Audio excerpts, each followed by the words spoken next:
Welcome to episode 68 of Just One More Topic. I am Tridrakious. And I am Taborius. And today we've got some numbers for all of you viewers, readers, listeners, whatever you're doing right now. Yeah, as you know, we're about 8 months into the new generation, and we thought this would be a fun time to compare. How did the previous generation do versus this generation? And the numbers are actually very interesting to look at because, people are talking about the PS4 is far exceeding expectations. You know what? They're right. In its first 2 months alone, we have notes. Yeah, we did research.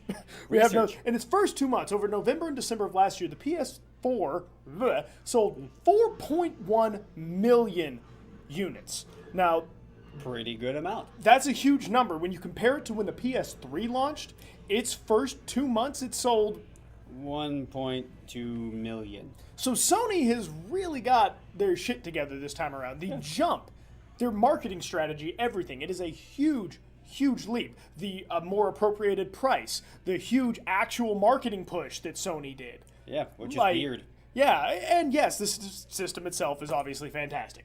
Their strong showings at E3. I mean, you're talking basically triple in what each system did in their first 2 months. And of course, when you look at it, when the PS3 launched, there was a lot of talk that the 1 year head start of the 360 really helped the system. Weird. I was confused what this was on my face. Oh yeah, well, it's getting kind of crazy. The 1 year head start for the 360, people said it really didn't play that big of a role in the 360 for the most part, spending last generation in front of the PS3. Well, when we looked at the numbers, the first 2 months of the 360 being available, holiday season, 1.2 million. Mm-hmm. PS3, November and December, a year later, 1.2 million. Yeah. So that 1 year head start really did help them. Now for the Xbox 360, they've got their name entrenched. Mm-hmm. Now the jump isn't as exaggerated as what Sony's was, but it was still solid. The first 2 months of the Xbox One being out, 2.9 million. So that's 2.5 times what the Xbox 360 sold, but it falls quite short of what the PS4 did. So I guess in that clash battle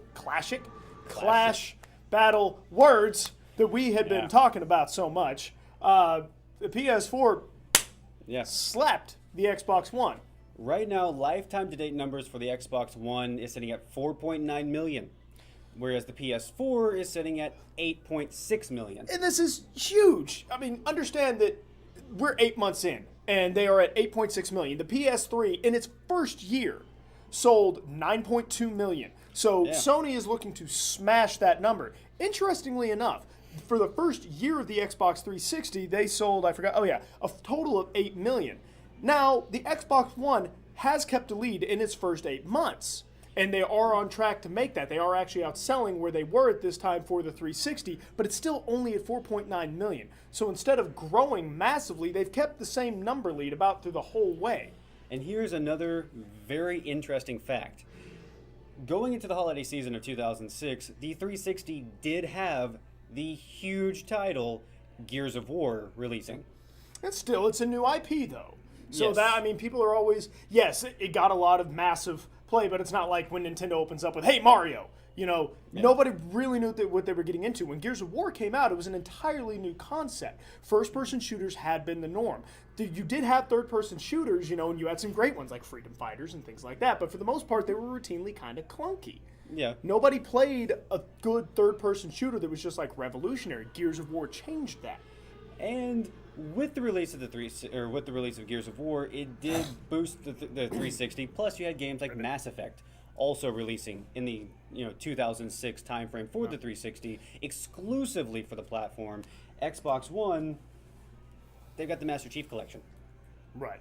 As far as major exclusive title for the holiday season. Well, and it has been interesting that this time around for the 360 and the PS3, they both built their first several years off of new IPs. They really did. Outside of Metal Gear Solid 4, Elder Scrolls 4, for the most part, again, Gears of War, Mass Effect, Heavenly Sword, Uncharted.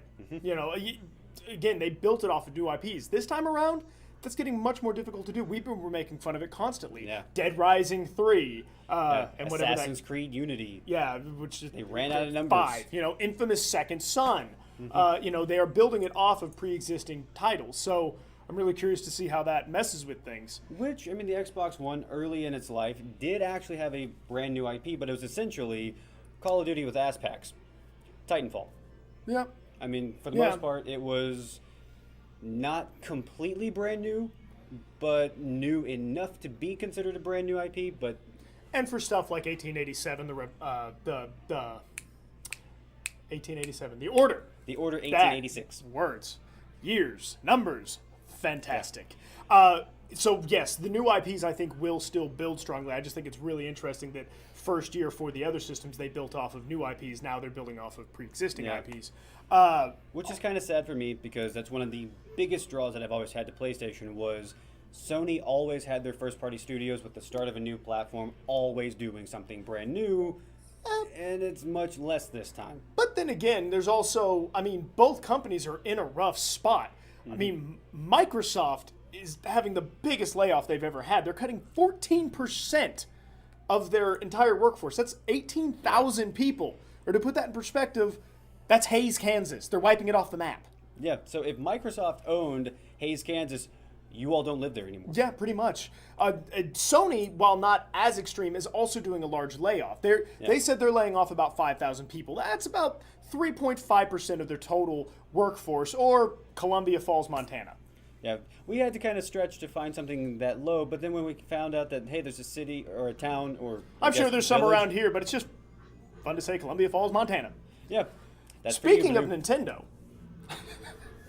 So anyway, they are both going through hardships, but it is interesting to see their numbers and the fact that they are having to safely bet on pre-existing IPs just to get us to buy anything.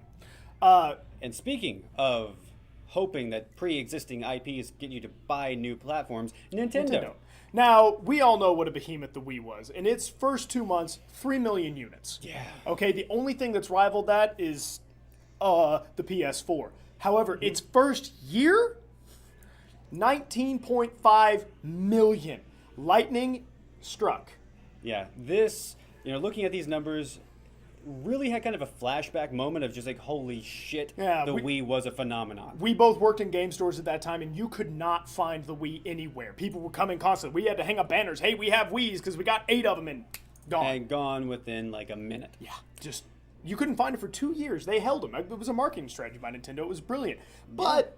lightning doesn't always strike twice. No, it really does not. Now, the Wii U was comparable to the Wii. Its first 2 months, 2.2 million units, but we're a little over a year in, and to date... the Wii U is at 5.3 million. So it's in trouble. However, if it makes you feel any better, the Wii U has actually outsold the Xbox One the last 2 months. So there's that. Now, there was a title that released on the Wii U back in June that I'm sure helped. A small game by the name of Mario Kart 8. Right, but even then, they're... still pre-existing franchises. Yeah, it's numbers. Here, I have more. Okay, yes, to date, Mario Kart 8 globally, 2.1 million copies. You have a game that came out exclusively in Japan, albeit made by Level 5. Yeah, which, Ni no Kunai. Yeah, which in 1 week has sold half of Mario Kart 8. In 1 week. And I'm going to say the phrase just because I love it. A single country, and yes, here Yokai Watch 2 Honke. Yeah, so I love it that they have Honke in the name.